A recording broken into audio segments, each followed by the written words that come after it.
fala muito sobre indústria 4.0, sobre inovação, sobre tecnologia, mas são muito poucas empresas e pessoas que dominam esses... preparadas O mercado não está pronto ainda. Exatamente. O nível de maturidade da nossa indústria, infelizmente, ainda ele é muito baixo, né? Sim. Nesse sentido de automação, de robotização e tudo mais.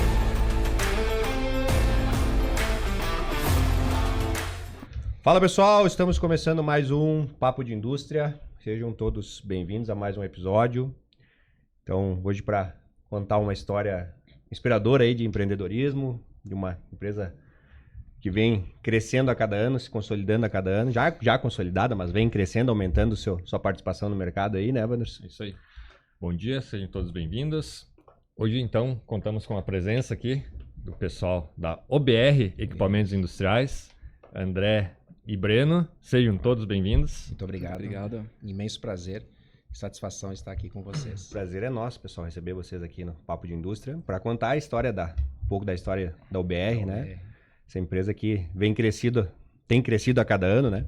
Sim. Então, a gente gostaria que vocês, para nós iniciar o nosso bate-papo, né? A OBR é uma empresa já que tem a sua história. Então, eu gostaria que vocês contassem um pouco da história da OBR para a gente começar esse bate-papo. Como é que começou a OBR, qual é a história, qual é a participação dela no mercado, enfim. Certo. Eu sei que tudo isso não vai dar pra gente explorar, né? Mas enfim. São 27 anos. São 27 anos, né? Tá com 27 anos. Então, assim, ia demorar um pouquinho, né? Mas tem muita história. Tem, bastante. E ainda mais, assim, com o vendedor, daí tem mais história ainda, né? Exato. Precisa de uns 5 podcasts, né? No mínimo. Para responder a primeira pergunta. Depois nós vamos pro conteúdo. É isso aí. Mas é uma história muito interessante, né? A OBR, ela realmente tem 27 anos, né? E a gente iniciou em São Paulo, né? A pessoa do Arif já vinha como empreendedor da parte de projetos e usinagem e depois partiu para a parte de importação de equipamentos, né? Mais especificamente, a OBR iniciou com amortecedores para impacto, né? Na marca Ace, que é uma marca alemã, né? Hoje também já foi adquirida lá fora por uma outra empresa e hoje está no mercado americano, né? Então, foi a base, né? E aí depois ele e a esposa iniciaram o trabalho. Eu estou há 24 anos na empresa, né? Então comecei ali com os crachazinhos iniciais, né? 1, 2, 3, né? E estamos juntos desde então, né? E a OBR tem hoje, junto no grupo, um pouco mais de 200 pessoas, né? E a gente tem desenvolvido bastante o mercado na parte de automação, na parte de equipamentos, e isso tudo tem feito com que a OBR atinja não só o mercado brasileiro, né, mas também com alguma exportação, né, fazendo com que a gente tenha essa abrangência e seja uma marca referência, né, tanto para a parte de automação mecânica, né, com guias, eixos, fusos, como também para automação eletrônica, né, motores e assim por diante, que é a especialidade do Breno aqui, a parte de automação, né. E a OBR iniciou em São Paulo e agora tem em todo o Brasil. Hoje está expandindo. Está expandindo. Hoje a OBR ela tem, nós invertemos, né? Acabamos deixando a filial em São Paulo e a matriz veio para Joinville, né? Por uma questão estratégica da empresa. Então nós temos uma unidade hoje em Joinville, né? Com cerca ali de 7 mil metros quadrados, mais ou menos. E temos em São Paulo um CD também, né? Onde nós temos ali toda a parte de estoque, a distribuição é feita por ali, para justamente dar o apoio ao mercado de São Paulo, que ainda é o maior mercado brasileiro, né? Mas, assim, que a região de Joinville acabou se desenvolvendo muito e ela está muito bem localizada, né? Geograficamente falando, né? Então, tu consegue ter esse escape tanto para cima quanto para baixo, né? Então, a região tem também prosperado muito aquela região, né? De Joinville. Muito. Mas o que vocês enxergam quais foram os principais desafios nessa construção desses 27 anos dentro do know-how de vocês, enfim, dentro dos produtos, dessas mudanças também de mercado, que 27 anos não é qualquer coisa, né? Já enfrentaram alguma crise? Já enfrentamos algumas crises, né? Eu lembro, inicialmente, quando eu estava aqui numa feira em Caxias, que foi aí a primeira eleição do Lula, né? Aí sempre tem aquele estigma, né? O que vai acontecer, o que não vai acontecer, e foi o primeiro mandato dele, né? Sim. Eu lembro que eu estava na feira aqui, na época nós não tínhamos celular, né? Nós estamos falando disso aí há quase 20 anos atrás, né? Aí... O pessoal mais novo não sabe não sabe que você tinha que usar o orelhão, né? Aí você ligava para a empresa, como é que tá isso aí? Aí o Arif, na ocasião, que é o o nosso gestor, né? Ele disse, André, segura os orçamentos. Eu cuidava da unidade sul, né? Segura os orçamentos aí, porque o dólar disparou, o dólar estava acho que em 1 e alguma coisa, e ele foi para quase 5 em questão de semanas, de dias, na verdade, né? Então, segura os orçamentos, vamos ver o que nós vamos fazer. Vamos esperar, porque o nosso produto é 100% importado, como é que nós vamos fazer? Daí, você liga para a filial e fala assim, ó, segura os orçamentos, não passa aí, vamos dar uma... E não foi só nós que fizemos isso, muitas empresas fizeram, porque nós realmente não tínhamos. Se nós vendêssemos por o dólar a 1 e tivéssemos que comprar 5, como nós iríamos repor o estoque, né? Depois a coisa foi se estabilizando, né? E, lógico, o governo, ele tem certas influências, mas o mercado, ele precisa existir, né? A gente vê empresas aqui mesmo, como aqui do lado, a Randon, uma empresa que cresceu, né, uma forma astronômica, né? A própria Marco Polo também, a própria Altec também, né? Sim. Então são empresas que viveram esse mercado e têm sobrevivido e têm crescido, né? Mas eu acho que o principal ponto, pessoal, e vocês enquanto OBR estão indo num caminho muito assertivo, que é essa questão da diversificação, né? Sim. De procurar outros mercados. Eu acho que não existe, não é que não exista, né? Mas é uma forma mais tranquila de passar por essas ondas, né? Principalmente econômicas, né? Que o Brasil enfrenta. A gente sempre diz que o Brasil está em crise ano e depois no outro ano também. Também. Então, essa questão da diversificação, ela é muito, muito importante para um negócio se perpetuar, né? Isso, sem dúvida, né? O Breno é a mais nova inovação da OBR, né? Ele veio junto para compor a empresa aí já fazem 3 anos, né? Justamente isso. A OBR ela estava muito focada na parte mecânica do processo, né? Amortecedores para impacto, guias lineares, fusos de esfera, então muita mecânica, né? Toda a nossa formação como empresa e como pessoas também é da área mecânica, né? Aí nós tivemos a oportunidade de fechar uma parceria com o Bruno, e hoje ele faz parte da OBR, com o Breno, perdão. E hoje ele faz parte da OBR, justamente por quê? Porque a linha de automação, ela é uma inovação constante, né? Você monta um equipamento hoje, amanhã ele já tem uma novidade, né? A eletrônica é assim, né? E nós da área mecânica não, você põe um rolamento, vai passar 50 anos, o rolamento é o mesmo, né?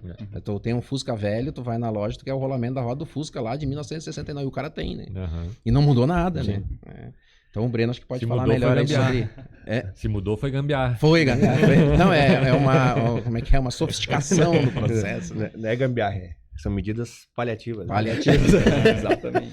Mas então o Breno pode falar melhor para nós sobre essa linha da automação. Até a gente vinha conversando, tivemos uma conversa anterior, né? E um dos diferenciais da OBR é justamente essa proximidade com o cliente, né? No desenvolvimento de projetos específicos, né? Então, por favor, Breno, fale um pouquinho sobre isso. Então, falando um pouco de história ainda da UBR, né? Quando a gente começou lá, o Arif e tudo mais, ele sempre fez aquela visita no tete-a-tete, né? Com o cliente. Naquela época, era páginas amarelas ali para achar o contato do cliente, o fax e tudo mais, e sempre visitar o cliente. E nas visitas a gente consegue perceber quais são as dores, né? Do cliente, onde que falta, onde que um concorrente ou algum outro fornecedor deixa faltar, né? Para a gente ter até o desenvolvimento do mercado, né? No geral e tudo mais. Então a gente começou com a parte dos amortecedores, a gente foi para as guias, depois a gente entrou com a parte de mantas e isolamentos térmicos ali para indústria de caldeiraria, ali tudo para metalurgia, etc, né? E em 2022 a gente começou a parceria com a parte da automação, que é aquele velho conceito, né? A gente tem um fuso de esferas, a gente tem a parte de guias, se o fuso tá ali, alguma coisa precisa movimentar o fuso, né? Claro. Então, por que não? E toda a parte que a gente sempre foi muito sério com todas as questões, né? Então, a gente nunca só vendeu o amortecedor, não foi só um importador. A gente sempre fez a venda técnica desse amortecedor, a gente sempre fez a venda técnica dessa mola gás. O cliente sempre compartilhou conosco ali todos os dados de aplicação, qual que é a aceleração, qual que é a massa, qual que é a velocidade e tudo mais. E isso para tudo, né? A gente sempre fala, a gente tem várias filiais, a gente tem várias empresas do grupo e cada pessoa do grupo, dessas filiais e tudo mais, são especialistas nessas áreas, né? Então, a gente tem o André ali, que sempre viveu a parte de guias ali, que já trabalhava com a parte de dispositivos antes, que fazia a fabricação de dispositivos, já tinha um conhecimento ali, né? Não era aquele vendedor leigo que chegava ali e tudo mais, olha, eu tenho esses produtos aqui, tá, isso aqui... Fica para o cliente escolher, não existe isso, né? Às vezes o cliente, ele detém o equipamento, ele detém a máquina e tudo mais, mas ele não detém o conhecimento específico para poder aplicar. Então a gente sempre teve esse auxílio de ter esse bate-papo, de conversar, de entender quais são as dores para poder entregar a solução, Muitas né? vezes em cima o dos dois. cliente tem uma ideia, mas não vocês ajudam a refinar essa ideia, né? Exatamente. Achando uma solução. Nós não fazemos projetos, né? A Uhum. OBR não é uma empresa de projetos. A gente não define um dispositivo para o cliente. Uhum. Porque a gente tem muitas empresas que são clientes nossos que fazem justamente isso, né? Uhum. Então a gente estaria fazendo uma concorrência com o nosso principal cliente, que é o fabricante de máquinas, Uhum. equipamentos e dispositivos, né? Então o que a OBR faz? A OBR determina se o nosso produto atende ele ou não. Uhum. Né? Então a gente tem aquele cuidado, né, para que não é a situação, né? Eu vou vender para ele uma vez só, não, eu quero vender para ti N vezes, eu quero que você olhe para mim, você lembre de mim, pá, será que isso vai funcionar? Eu vou ligar lá pro Breno para ver se o motor que eu tô colocando atende, se o driver que eu tô colocando tem a função. Então hoje a gente trabalha com motor de passo, Easy Servo, né? E são tecnologias que exigem bastante do cliente, não só de nós, mas do cliente. E às vezes o cliente não tem essa atualização tão rápida. Sim. O Breno teve recentemente na Malásia, né, Breno, fazendo uma atualização ali sobre um software, né, que é de ponta, né? Então a gente hoje tem condições de ajudar o nosso cliente nisso, né? E buscando essa tecnologia, a gente está no mercado, né? Sim. E a variação, que é o que você falou, o Breno citou, né? Nós temos alguns pontos dentro da OBR que a gente trata, são setores diferentes, né? Setor de guias lineares, que é o setor de movimentação, setor de amortecimento, setor de mola a gás, isolamento térmico, perfil de alumínio, né? Que é o perfil estrutural para a fabricação de mobiliário, né? Industrial.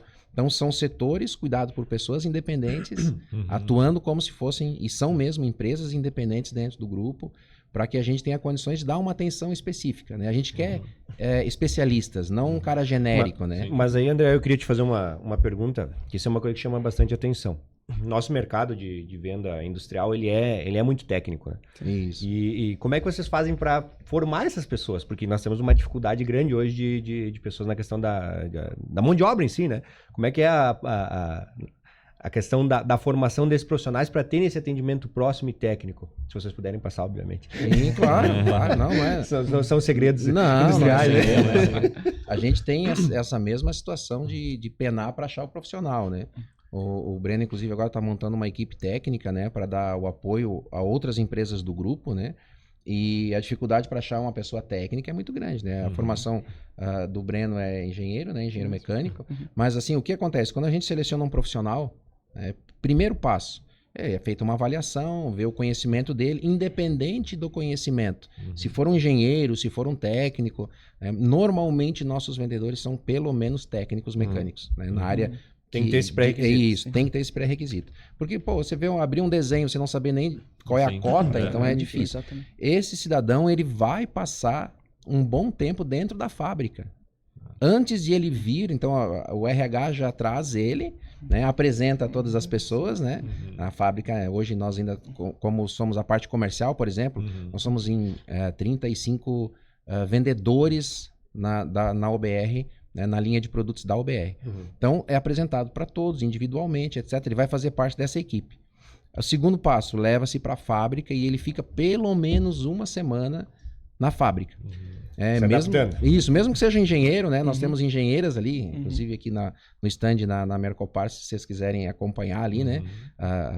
Por exemplo, a Priscila, a Geira são engenheiras, elas atuam conosco em vendas e passam na fábrica. E periodicamente isso é revisto, né? Porque é necessário você fazer uma reciclagem, né? Então a pessoa passa na fábrica para quê? Para ela saber o tamanho do produto que ela vende, se é pequeno, se é grande. Às vezes é um produto lá que pesa 15, 20 quilos, tem quase 1 metro de comprimento e o cliente me manda por correio. Peraí, não é assim, né? Me manda via aérea. Cara, tu vai pagar 3 vezes o que a peça vale, né? Então a gente tem que ter esse conhecimento do produto. Isso é uma parte, né?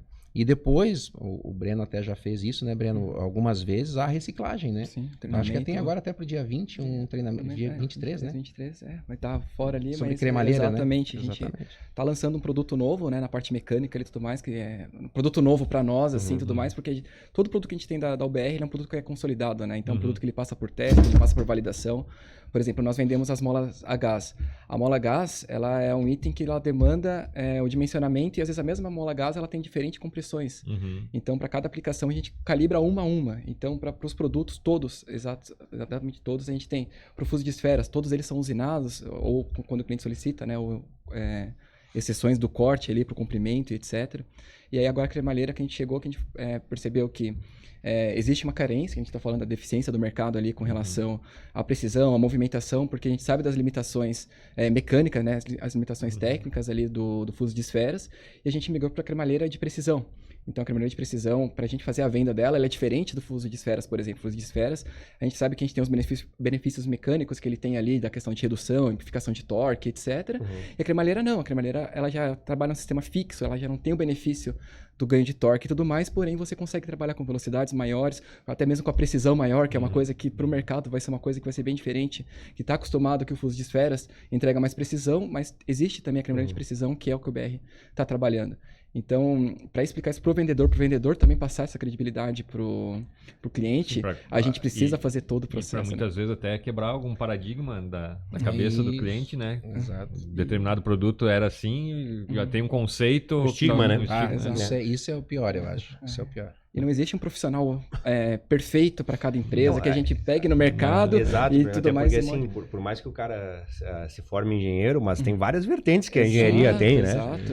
Eu sou técnico de automação industrial e sou engenheiro mecânico. Aí até do pessoal aí que estiver acompanhando do curso ali e tudo mais, em 2012, quando a gente se formou em técnico de automação, nossa turma começou com 44, se formaram 12 pessoas e hoje só 3 trabalham nessa área. Do curso de engenharia mecânica foi a mesma coisa, começou 120, terminou 50. E desses 50, sim, tem muitos que dissiparam, né, por diversas áreas e tudo mais. Principalmente porque a gente tem aquela cultura dos 18 anos ali, já cair direto para a faculdade, aí o pessoal tá na dúvida ali, prestam com uma vestibular, uma prova ali e tudo mais, entra para a faculdade, se forma e cai no mercado assim sem conhecimento nenhum, né? A gente teve um caso de um profissional que ele foi formado na Federal lá em Santa Catarina, né? Ele tinha 22 anos, engenheiro mecânico, conseguiu se formar em 5 anos, que é uma raridade aí para o curso de engenharia, né? Um curso bem, bem difícil, complexo e tudo mais, exige um pouquinho ali do esforço mental ali, né? Sim. E ele falou comigo na entrevista, ele falou, cara, mas eu não sei de nada. Eu falei, não tem problema. Só de você conseguir sair lá de dentro ali, conseguir se formar e tudo mais, tu já é o diferencial do mercado, já tá fora do nicho comum, né? Então, todo o restante a gente vai trabalhando, você vai conhecer o nosso dia a dia. A gente fala, por mais que tem todo esse tamanho, etc., que o BR cresceu, que tudo mais, a gente sempre tenta aparentar que a gente é uma empresa simples para as pessoas. A gente vai resolver um problema, a gente fala, primeiro a gente resolve, depois a gente vai entender o porquê que aconteceu, né? Então, o cliente chegou com material que não está conforme e tudo mais. Já manda outro material, depois a gente vem para fazer o recolhimento daquele outro, etc. Então, o fato de a gente ter esse dinamismo e tudo mais, tanto para os profissionais quanto da forma de trabalhar, acho que isso facilita muito para as pessoas também conseguirem trabalhar junto com o Eu acho que esse hoje em dia é o grande diferencial, né? Agilidade, né, no atendimento. Esse é um grande diferencial. Até a gente queria perguntar o que vocês atribuem, quais são os principais diferenciais que a OBR, que vocês enxergam que a OBR tem. Hoje eu diria assim que a OBR tem algumas coisas que a gente prezou por manter a simplicidade, né? Então a simplicidade ela resolve muita coisa, né? Sim. Nós hoje estamos em Joinville, então é uma cidade fora dos grandes centros, né, digamos assim. Joinville tem um parque industrial muito bom, né? Então nós temos ali proximidade de Curitiba, Jaraguá, Blumenau, até aqui, Caxias do Sul, né, Porto Alegre, é muito fácil de atender. E São Paulo também, né? Nós temos uma parceria com uma empresa que faz transporte para São Paulo especificamente. Então todo o nosso material, por exemplo, se você está em São Paulo e você pedir uma peça para nós que esteja em condições de ser cortada e preparada no dia, que normalmente é o que acontece, às 16 horas essa transportadora encosta no nosso CD ali em Joinville, a gente faz a carga, o caminhão viaja à noite e às 8 horas da manhã esse material está disponível em nosso CD.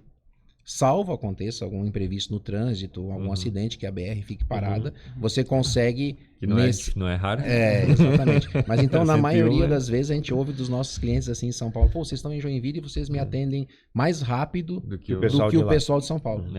Então, a gente sabe que, lógico, São Paulo tem uma dificuldade muito grande de entrega lá dentro depois, né?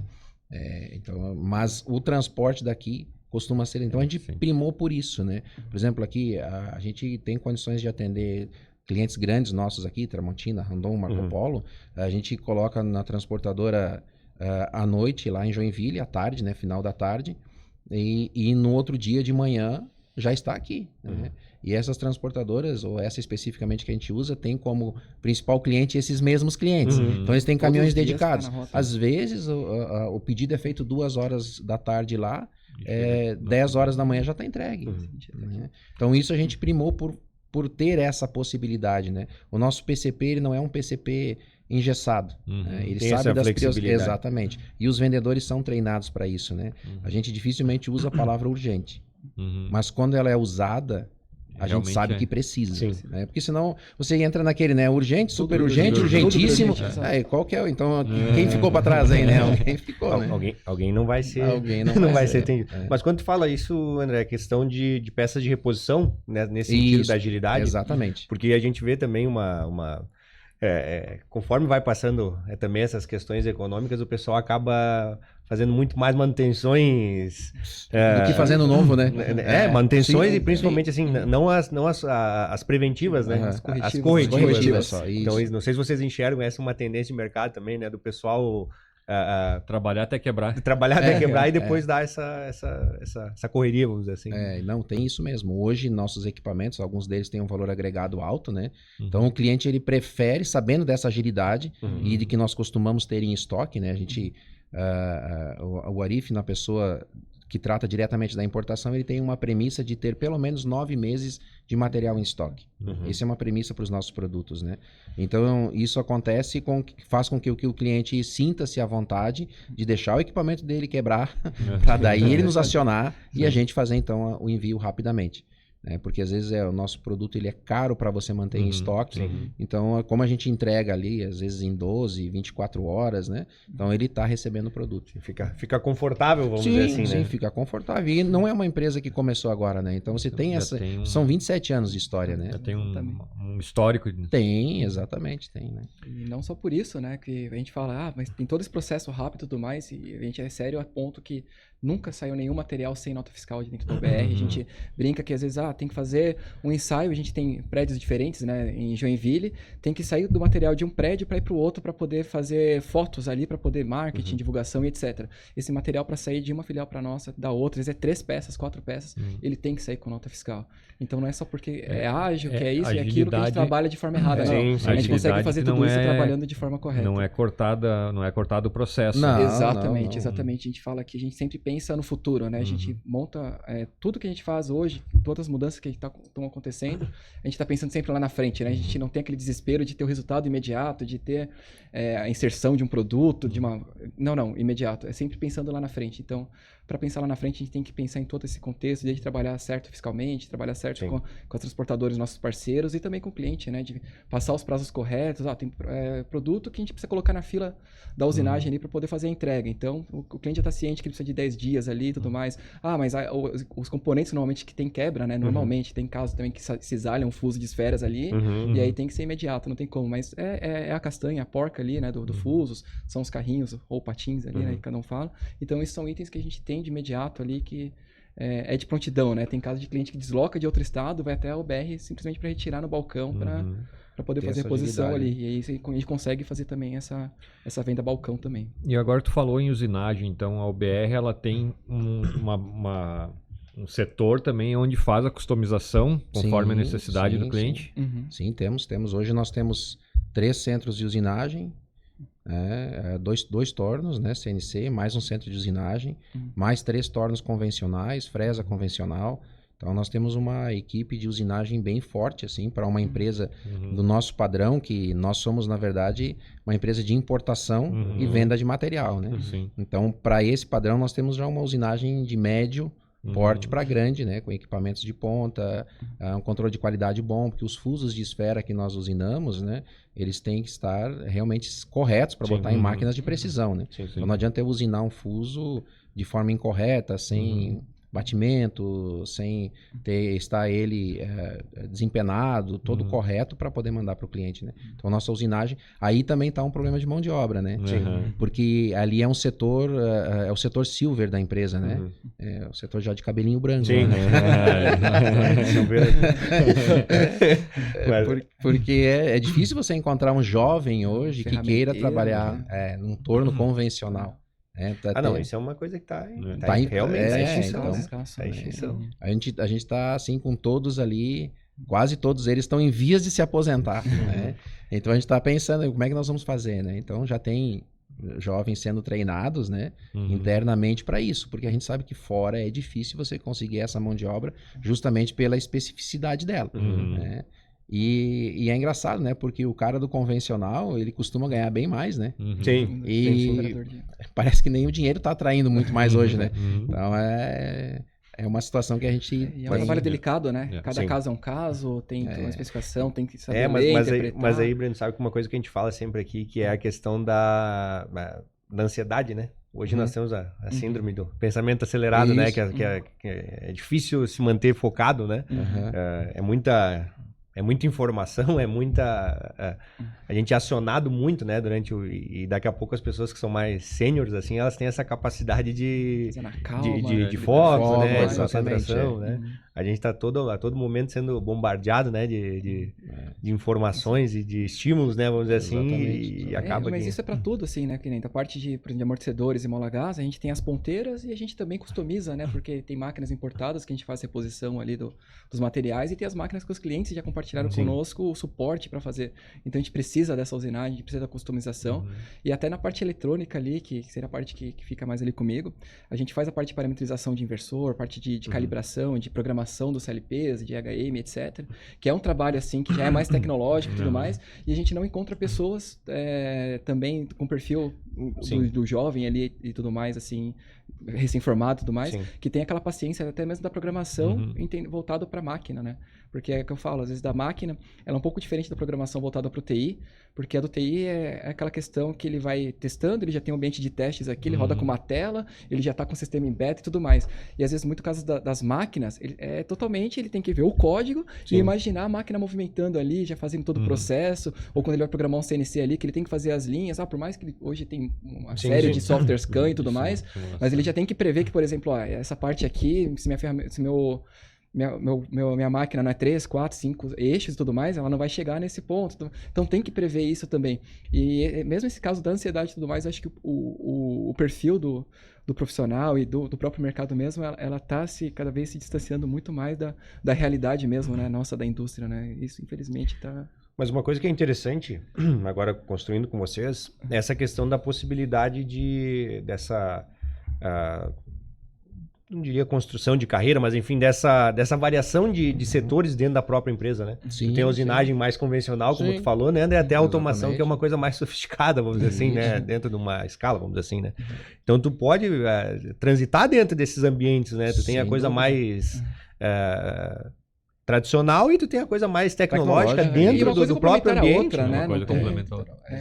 E o profissional, se ele consegue dominar tudo, tá feita. Tá certo, daí nós já classificamos ele como um gestor nosso, né?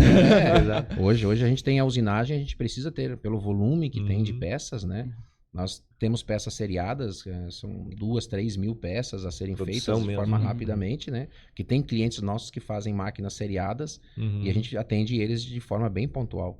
E nós temos clientes que fazem máquinas especiais que precisa do artesanal. Então a gente tem essa possibilidade, né? E tem essa necessidade, né? E a OBR, ela começou a se diferenciar no mercado alguns anos atrás por uma estratégia que nós adotamos há cerca de 15 anos, além das marcas que nós trabalhamos e representamos, como a própria Ace, a Tolomatic, Bimba, PMI, né, que são marcas de distribuição exclusiva nossa, Épico, nós optamos por trabalhar com peças e equipamentos com a nossa marca. Então isso fez com que nós dessemos um salto muito grande. Então hoje você compra da OBR, a marca OBR. Isso nos consolidou muito forte no mercado, né? Por dois motivos. Um, por nós termos um produto de alta qualidade, porque nós não vamos colocar nosso nome num produto que não tenha referência e qualidade. E outra, porque pelo volume de compra que nós temos, nós conseguimos um preço interessante. Sim. Né? Então, os nossos fornecedores hoje, eles entendem o volume de compra que nós temos, né? A parte de guias, por exemplo, só para citar um exemplo, nós consumimos ali cerca de 25 a 30 toneladas mês de material, né? Então, é um volume interessante para o nosso fabricante, né? Então, a marca sai com o nosso nome, ela sai verificada, ela tem controle de qualidade tanto no fabricante quanto conosco aqui. Nós, por lotes, nós fazemos teste de dureza dos eixos, das guias, né? Então, nós estamos sempre acompanhando esse processo e periodicamente visitando nosso cliente para saber como ele está agindo, né? A parte de eletrônica, que agora é a mais nova, mesma coisa, né? Todos os fabricantes... Um a um, testado. Então, hoje você vai ver as controladoras, IHM, os próprios servos, estão todas com a marca OBR, né? Então, é uma qualidade que você vai ter. Você não vai precisar... eu comprei uma marca aqui, não sei que marca que é, vou ver quem é o fornecedor. Não, é comigo. É conosco. A OBR vai te dar atenção, a OBR vai te dar suporte. Isso foi um diferencial muito grande para nós, né? E essa questão da assistência, ela pesa muito na decisão de uma compra, né? Essa questão como tu mesmo falou no início, né, Breno? Muitas vezes o cliente lá na ponta, ele nem sabe do funcionamento da peça, simplesmente ele quer resolver a dor dele, né? Chega a peça e resolve o problema. Mais comum, mais comum. Olha o carro, né? Tu compra um carro hoje. Hoje, por exemplo, eu gosto de uma marca de carro ali, eu vou lá, pego o carro na concessionária, qual é a sugestão do cara? Não abre o capô.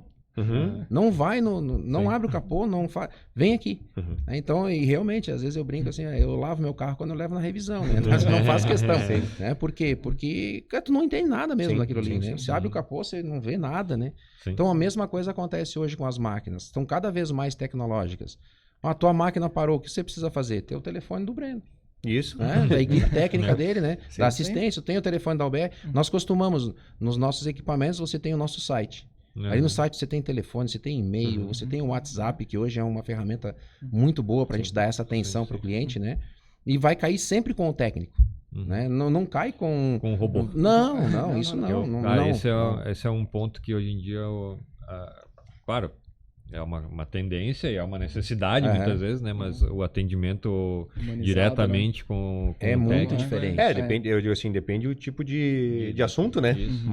Mas é realmente essa questão a gente está numa era de muita tecnologia, né? E isso muitas vezes acaba até atrapalhando, né? Quem sabe usar é fácil, né? Quem não sabe já... Mas tem coisas e tem coisas que a gente acaba não precisando realmente falar com alguém. Com o ser humaninho que tá ali atrás. Do processo e tudo mais. Essa questão da evolução, né? Inclusive até para aumento da produtividade, hoje em dia a automação ela é uma coisa indispensável, né? Perfeitamente. Indústria 4.0 que a gente fala e tudo isso... é necessário ter, muitas vezes, o suporte, né, de uma empresa especializada, né? Até para não ser uma situação frustrante, né? Sim, exatamente. Porque eu digo assim que ainda se fala muito sobre indústria 4.0, sobre inovação, sobre tecnologia, mas são muito poucas empresas e pessoas que dominam que estão preparadas para isso. O mercado não está pronto ainda. Exatamente. O nível de maturidade da nossa indústria, infelizmente, ainda ele é muito baixo, né? Sim. Nesse sentido de automação, de robotização e tudo mais, né? Então... muitas vezes muitas vezes está lá ainda no sistema mais manual, analógico, e vai migrar e muitas vezes quer dar um passo maior que a perna. Caro, né? Isso ainda é muito caro, né? Hoje, por exemplo, você põe uma Alexa na tua casa, ela liga o teu ar-condicionado, liga a tua luz, ela faz isso, aquilo, aquele outro. Ok. Mas você não faz ideia como funciona isso. Você não tem ideia de como aquela plaquinha lá no ar-condicionado tá lá e que faz você chegar nisso. Agora, e se não der certo também, o técnico vai lá, conserta de novo. Não deu certo de novo. Agora, numa indústria... o investimento é relativo. Usando esse termo, é baixo, né? Sim. Agora, você funcionar, ok, né? Você vai lá, desliga o disjuntor e volta de novo. Deu certo. É isso aí.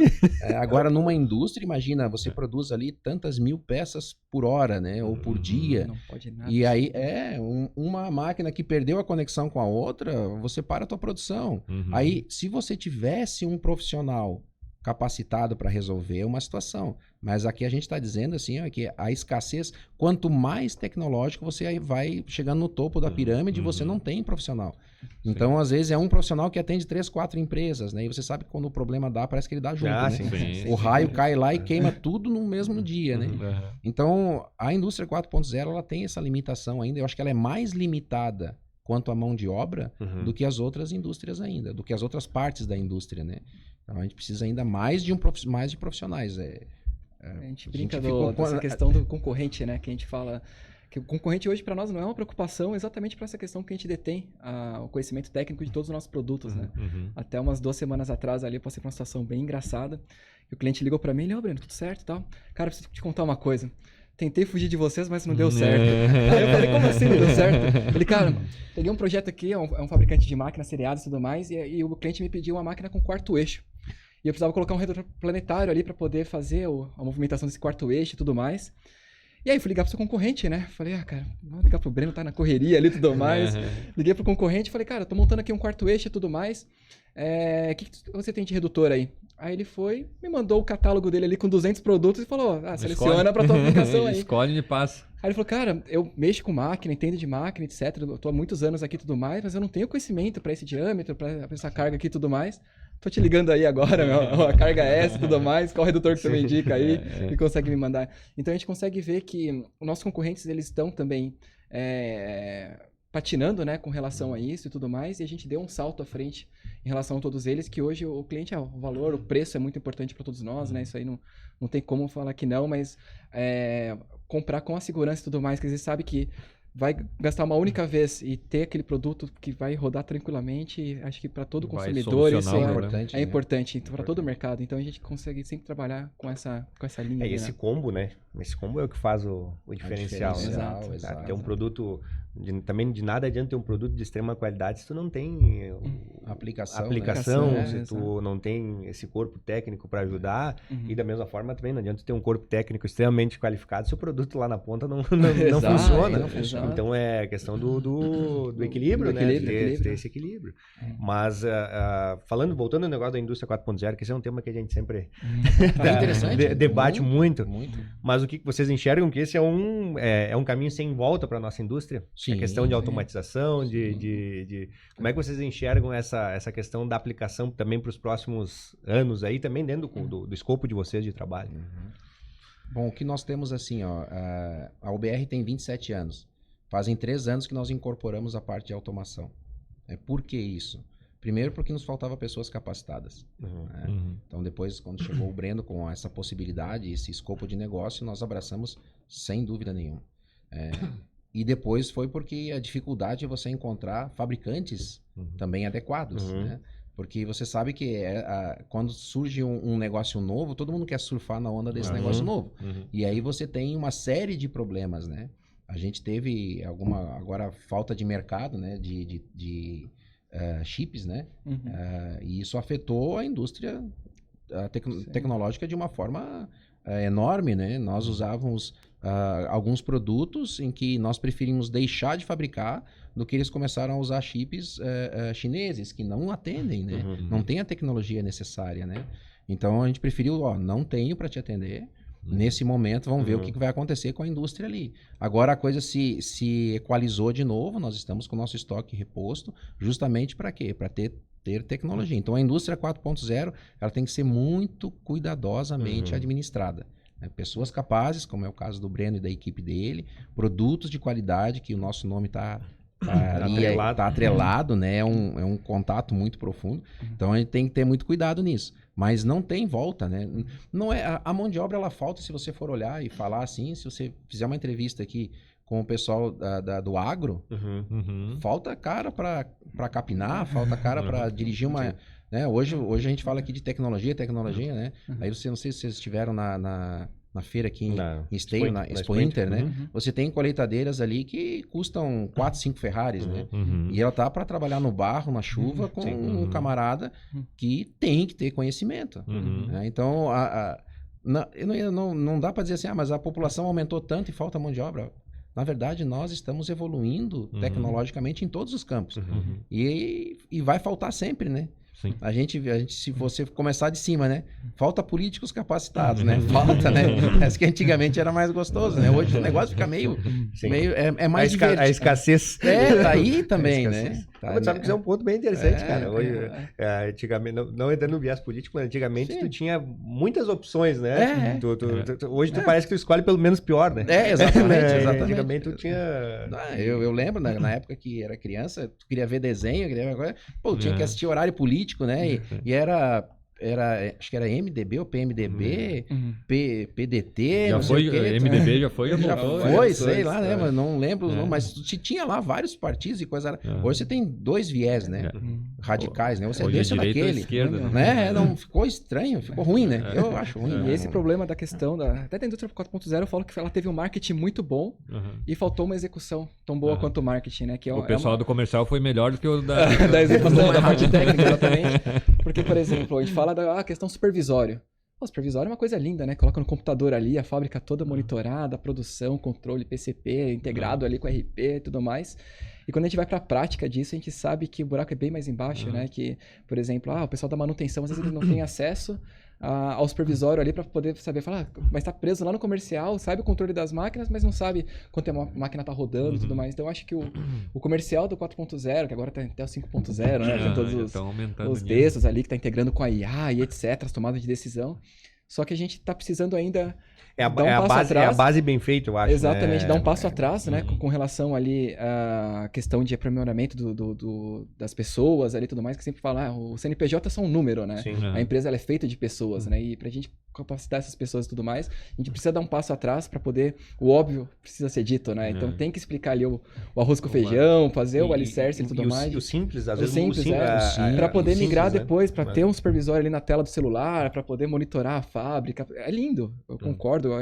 Quando eu vou naquelas plantas, ele vai no cliente ali, que ele tem aquela sala de controle, né? Que tem 6 monitores ali, cada um mostrando, aqui tá saindo os pedidos, aqui as telas, isso é muito bom de ver, é muito bom para as empresas, né? É inspirador, mas para chegar nesse nível... Exato, com exceção dos europeus ali e do mercado norte-americano, eu acredito que todo o restante do mercado ali, até mesmo o asiático acho que ele tem os dois extremos, né? Você tem aquele extremo que é essa indústria ali toda robotizada, que trabalha toda no escuro e tudo mais, e você tem outro extremo que é a indústria manual ainda, né? Que produz cada peça, que usina, que faz, que solda cada componente. Então, acho que precisa chegar ainda no passo atrás para poder nivelar todo o mercado, para daí sim começar a aplicar a tecnologia. Eu acho que é muito utópico ainda, né? É utópico, Sim, ainda essa nossa realidade. Realmente, eu acho que como tudo precisa ter uma base, né? Para tu construir algo maior, vamos dizer assim, tu precisa ter uma base muito, muito bem consolidada. E essa escassez de profissional não é só no Brasil, tá? Isso é uma coisa global e tudo mais. Teve lá na China no começo do ano ali. E na China, as fábricas elas já estão com dormitórios, elas estão e tudo mais, porque eles precisam captar o pessoal de outros lugares, eles dormem na fábrica ali durante a noite, voltam pro final de semana para suas casas e tudo mais, mas exatamente para poder centralizar as pessoas com conhecimento, e eles têm a mesma reclamação que nós temos aqui também de não ter a mão de obra qualificada. Sim, porque tu imagina, a escala de produção da China, ela é infinitamente maior, né? que a nossa, maior. Muito maior. O problema é maior, então. Exato, é isso. Nós olhar por essa ótica. E assim, eles estão com trem-bala lá, eles estão com aeroportos em todas as cidades, em todos os lugares. Aqui a gente ainda está implantando aeroportos em tem regiões que a gente tem dificuldade para poder visitar nossos clientes, porque não tem voos diários. Mas aqui na nossa cidade, né? Caxias do Sul, nós estamos em Joinville, né? De Joinville você tem que ir a São Paulo. Exato. São Paulo, Caxias. Aí você gasta em torno de 11 horas nesse processo. Aí você opta por vir de carro. São 7 horas. Pô, mas aonde existe isso, né? 7 horas para fazer praticamente um estado vizinho, né? Mas voltando à questão da mão de obra e de base, a gente teve muito forte no nosso país o Senai, né? E eu particularmente fiz Senai, acho que você também fez Senai, né, Breno? Não sei se de repente vocês também tiveram essa experiência. Só que hoje a gente vê que o Senai também tem uma dificuldade, no sentido de que ele tem que inovar, mas ele teria que manter os cursos de base, né?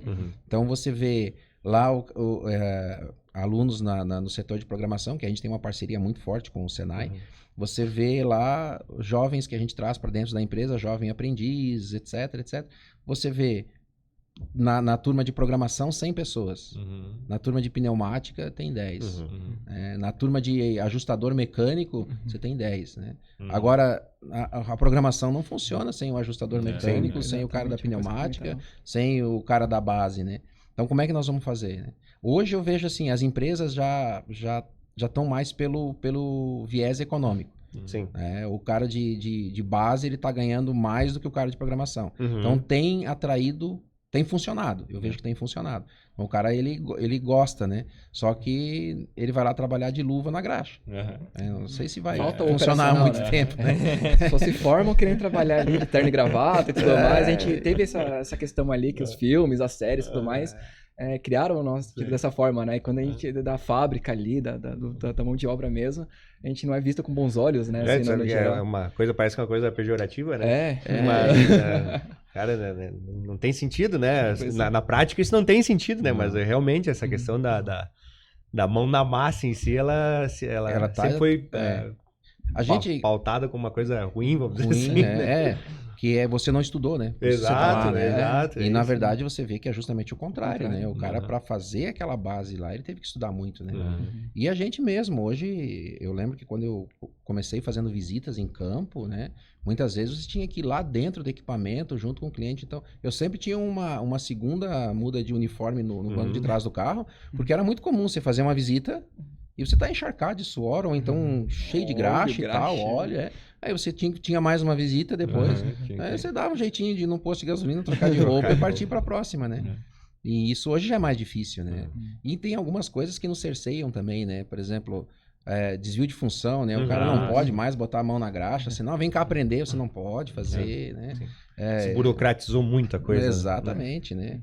Então tem conhecidos aí nossos meus particularmente, que estão com 40 ou estavam com 48 anos, já estava aposentado. Uhum. 35 anos de serviço. Uhum. Pá, não, Como é que pode? começou quando, né? Não, começou com 14 anos, carteira assinada, nunca fiquei sem contribuir. Eu digo, pá, né? A minha esposa é um exemplo, né? Começou com 14 anos de idade, carteira assinada, bonitinho, tá. Digo, cara, e hoje eu tenho na fábrica que ter jovem aprendiz, não posso ter menor aprendiz. Uhum. Porque na fábrica existe a periculosidade, né? Sim. Uhum.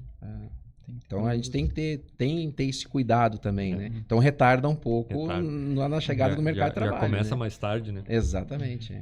Bom, mas antes da gente continuar, só falar um pouquinho dos nossos patrocinadores, né? Sim, Que é claro. quem mantém a casa aberta. Exatamente. Então, pessoal, com parceria da Altec, né? 23 anos de história, o Grupo Altec é referência no segmento de máquinas operatrizes e soluções industriais, um ecossistema completo de recursos para potencializar a produtividade da sua indústria. O Grupo Altec é o parceiro ideal de negócios. Então, Nossos vizinhos, inclusive. Vizinhos, lá de dentro terra do boa Parque Pereira, lá, né? Exatamente. Mas Sabe são- que sempre tem uma competição, né? Entre Caxias e Joinville ali.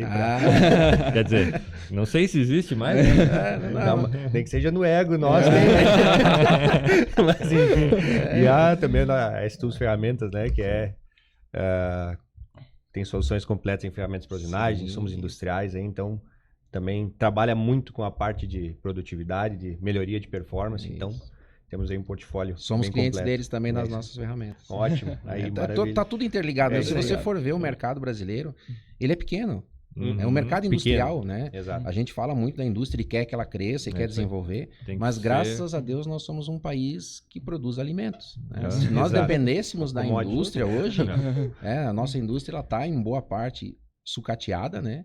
A nossa indústria, o que nós fabricamos aqui, ela é de uma tecnologia já sempre ultrapassada, né? Se você trouxer Demora, produtos da Ásia ou produtos americanos, europeus, eles estão sempre um passo à frente da nossa tecnologia, né? Uhum. E a gente tem que aprender com isso, né? Não é ruim, não, peraí, vamos lá, vamos ter humildade, né? Desmontar a máquina, ver como é que o cara fez. O chinês fez isso a vida toda, né? E hoje ele tá na ponta, né? Então vamos lá, como é que faz?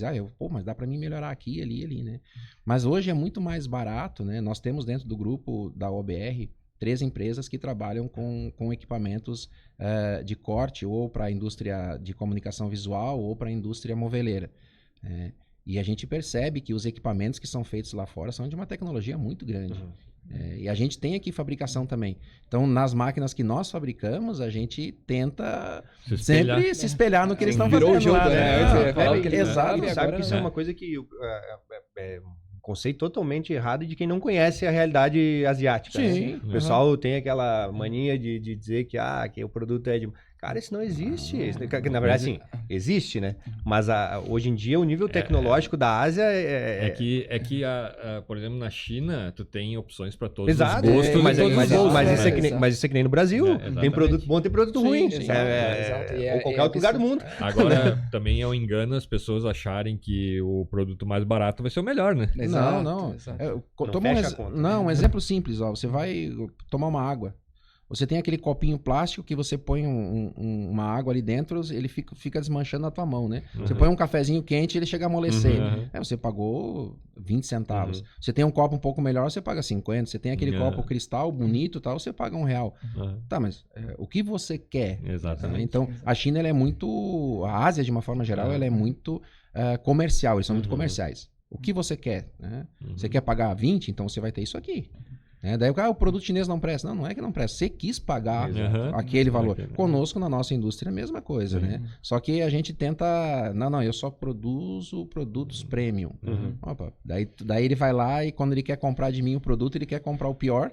Esperando. Eu não tenho, né? Daí eles... mas você não, mas o teu concorrente tá fazendo tanto, André. É que o meu, eu não tenho condições de atender esse mercado. A gente sabe da né? limitação também de cada coisa, né? De cada Então produto. você tem que ver saber o que você quer reconhecer, pagar, né? Acho né? que esse é o principal ponto, né? Saber reconhecer cada um dos produtos, né? Claro. A qualidade e tudo mais. E isso é muito influenciado aqui pelo tamanho do mercado, talvez. Nosso mercado, ele, por ser, talvez, não seja um mercado tão grande, como tu disse, a indústria ela não representa, digamos assim, uma grande fatia. força, né? Uma grande fatia do nosso mercado. Tu acaba tendo menos opções, talvez? Eu Ou... acredito que seja uma questão muito mais cultural mesmo, né? Porque, querendo ou não, a questão da Revolução Industrial e tudo mais, a gente teve muitas influências de alguns países, né? Que até hoje detêm tecnologias ali, os alemães, os britânicos, os americanos. E acho que a gente foi criado na cultura deles, né? E hoje, até mesmo quando começou o mercado japonês, então eles tiveram uma dificuldade para poder bater o produto alemão ali, as máquinas italianas, né? Que sempre tiveram uma grande fama e tudo mais. E hoje a gente vê que o mercado ele tem esse paradigma ainda com relação ao produto chinês, né? Sim. Que a gente fala, olha, dependendo da máquina ali italiana que tá comprando alemão, hoje em dia, ela foi fabricada lá na China e saiu com Made in Italy, Made in Germany. Então isso acontece bastante, né? E a gente visita fábricas lá, a gente conhece bem o nosso fornecedor, né? Então a gente sabe que lá dentro dessa mesma fábrica, ela tá entregando para A, para B e para C, o produto que aqui a gente tá brigando achando que é diferente, mas na verdade não, tá saindo lá do mesmo lugar e tudo mais. Então acho que é um paradigma muito mais cultural do que uma questão mesmo de tamanho de mercado, né? Mesmo porque a gente sabe que tem países que são muito menores que nós e que são muito mais abertos a essa questão ali para poder aceitar produtos de outras origens com qualidade muito alta. Né? Se for parar para pensar, um iPhone, por exemplo, é fabricado na China. Sim. Exato, né? exato. E não Você quer vai dizer que encontrar- seja ruim, né? Exato. Ao contrário. Ao contrário, né? Onde é que tem uma tecnologia embarcada muito grande, né? Muito grande. Mas agora tem assim a questão do volume também, né? Isso a gente não dá para desconsiderar. É que nem você vê um produtor de leite que tem 5 vacas e um que tem 5.000 vacas, né? Sim. Então o custo dele é infinitamente menor, né? A gente tem, por exemplo, patins das guias lineares, né? Nós comercializamos aqui um determinado modelo 5.000 peças por mês, né? O chinês, ele faz 5 milhões de peças por mês. Então nós representamos um pingo no meio da produção dele, né? E aí tu se pergunta, né? Como é que você consegue produzir uma peça daquela qualidade, com peças plásticas, com peças metálicas, retificado, né? Zerado, um conjunto de esferas. Como é que você consegue produzir aquilo por aquele preço? Aqui no Brasil você mal conseguiria comprar a matéria-prima. né? Matéria-prima, né? A gente sabe isso, a gente tem aqui dentro da própria Randon, que é um exemplo aqui para nós, o que eles desenvolvem de tecnologia para conseguir bater os preços, né, de peças que eles poderiam importar da China, com a qualidade deles, né? E eles querem fazer aqui, mas o volume impede, né? Só o mercado chinês, nós estamos falando de 1 bilhão e 400, se não me falha, né? E nós agora que estamos chegando em 215 milhões, então é muita diferença, né? Você vai andando na própria topografia da China, você passa uma cidade 10 milhões de habitantes, outra 15, outra 12, outra 18. E aí você passa no Brasil aqui, nós temos uma cidade acima de 10, né? Que acho que é São Paulo. Daí depois nós temos algumas cidades acima de 2. E tu ainda tem que juntar, né? Grande Porto Alegre, grande Curitiba, grande Belo Horizonte, né? Eu fiz uma viagem... Cidades assim que a gente considera relevante tem 500 mil habitantes. Exatamente. O nosso caso, Joinville, Caxias. 700, Caxias, 700. Então você vê, aí a gente usa como referência. São Paulo, são bairros lá. Na China são. E nos Estados Unidos é a mesma coisa, né? Você tem polos industriais enormes com grupos de cidades que trocam tecnologia entre si muito grandes, né? Aqui, para eu trocar a tecnologia, eu vim visitar alguém 7 horas de viagem, né? Você pega um trem-bala lá, 7 horas, você atravessa a cidade, né? Atravessa o país, um avião nos Estados Unidos, você cruza de ponta a ponta, né? Então, a gente tem que entender, sim, que a capacidade produtiva gera. É só olhar para o nosso agro, né? Nós temos a maior capacidade produtiva por hectare, se não me falha, em soja. E se perde um monte na estrada. Que fica, depois na estrada se perde. Tu vai atrás de um caminhão de soja só está sendo metralhado. Mas o custo é muito menor. Né? Então, isso existe sim, né? E nós aqui ainda somos pequenos, um mercado pequeno, né? Consumidor pequeno, frente a Estados Unidos. A gente fala só, tem países pequenos, né? A Alemanha, a Itália e tal, mas eles são um conjunto, né? Eles são um mercado europeu, né? Aqui é que nem você sair do Rio Grande do Sul e ir para Santa Catarina, você sai da Alemanha, você vai para França, você vai para Espanha e volta no mesmo dia. Nós aqui não, outra né? infraestrutura. A União Europeia, em termos de tamanho, ela seria similar ao Brasil e nossos estados, né? Isso. Só que com uma infraestrutura muito melhor, né? Um pouco melhor, né? Eu diria, né? A gente estava comentando ali fora do ar aqui, né? Sobre a questão dos portos, né? E as importações, né? Isso é uma coisa que nos limita, né? Limita muito, exatamente. Isso que na região de Joinville tem uns 3 portos. Quantos portos? Tem uns 3 portos, né? Aqui que nós só temos um lá no sul do estado e às vezes é mais fácil chegar por Montevidéu do que por ali. Mas assim, a gente, por exemplo, a gente tem o Porto de Itajaí ali, né? E Navegantes. Na verdade é o mesmo rio. Um lado a cidade é Navegantes, outro é Itajaí. Navegantes esteve fechado durante um bom tempo, né? Licitação, isso, aquilo, e agora foi encampado por uma empresa privada. E essa empresa privada que encampou é uma empresa que trabalha com carne, com alimentos. Então, tu acha que ela vai priorizar... Monopolizou. Ela monopolizou, né? A administração do Porto de Itajaí passou para São Paulo. Até foi uma briga lá do governador, a cidade perdeu a administração do Porto. E a gente brinca que é um porto que alaga, né? É um porto que é maré alta e tudo mais. Muita chuva em Blumenau, fecha o porto. Porque é um rio, uma foz muito grande, muito forte, né? Então o que acontece? É muito comum o nosso navio tá lá esperando, o porto tá fechado, ele vai para Buenos Aires, ele vai para Rio Grande, vai para Buenos Aires, depois ele volta. Então por isso que às vezes a OBR considera um estoque maior, um tempo maior de reposição, porque a nossa logística é complicada, né? A gente tem, por tratar sempre de forma muito correta as nossas importações, nós não temos casos de canal vermelho, nada disso, porque a gente sempre trabalha de forma correta, né? Porém, mesmo assim, a gente tem que contar com os imprevistos do transporte, né? Da e entrega. ainda torcer para a Receita não entrar em greve. Exatamente. Que é muito comum, né? Muito comum, né? Bom, pessoal, nosso tempo está se esgotando aí, nossa conversa aí é mais um bom tempo, né? Mas, um bom tempo. A gente gostaria então de... Não sei se querem deixar uma mensagem, né? Se quiser deixar a mensagem, né? Final aí, e principalmente as expectativas da OBR agora para os próximos anos. Acho que é bem importante. E também quem quiser conhecer a OBR, como é que faz, né? Quais são as formas de contato aí, também acho que seria interessante. A mensagem que a gente quer deixar é assim, nós somos uma empresa já de 27 anos, acreditando de forma muito forte no país, no desenvolvimento, na qualificação das pessoas, né? E sabemos da nossa responsabilidade social com respeito a treinamento, desenvolvimento do profissional, né? E no atendimento ao nosso cliente. E a gente está sempre buscando a evolução. Os contatos nossos hoje, as mídias sociais estão aí, né? Então a OBR na internet você vai nos achar no www.obr.com.br, né? Nosso site, nós somos um pouco diferentes. todos os nossos desenhos, nossas peças técnicas, eles estão disponíveis, sem você precisar ser meu cliente, sem você ter que ter uma senha especial, nada disso. Tá lá aberto, né? Às vezes a gente vê, inclusive, concorrentes baixando nossos desenhos, e não tem problema nenhum, o mercado tá aí para todos, não é segredo, né?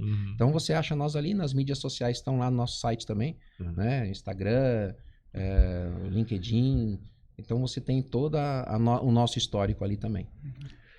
E fazer um agradecimento especial para vocês aí, principalmente para parabenizá-los, né, pelo trabalho, excelente trabalho aí que tem feito pela nossa indústria aí. Isso daí é uma coisa que é muito importante, né? A gente tem diversos formatos de podcasts ali e tudo mais, mas esse da indústria, acho que ele é muito diferente ali com relação à argumentação técnica e tudo mais. A gente sabe que a gente está com pessoas que realmente falam do próprio negócio, né? E agradecer pela oportunidade aí também de conseguir expor a OBR aqui num canal tão importante, né? Isso aí é muito importante para nós também, de conseguir colocar a nossa marca, né? Como realmente a gente é, como a gente se porta no dia a dia, para as pessoas que estão assistindo a gente aí também, ver com quem que eles estão comprando, com quem que eles estão lidando e tudo mais. Então, isso que a gente está conversando aqui e tudo mais é nosso dia a dia, né? A gente é descontraído dessa forma, a gente é alegre, a gente trabalha todos os dias ali, num clima tranquilo, né? Tem hora que a gente fala assim, cara, como assim 300 notas a gente está tirando por dia, trabalhando dessa forma? E a gente consegue trabalhar porque a gente passa muito mais tempo no trabalho do que na nossa própria casa, né? Então,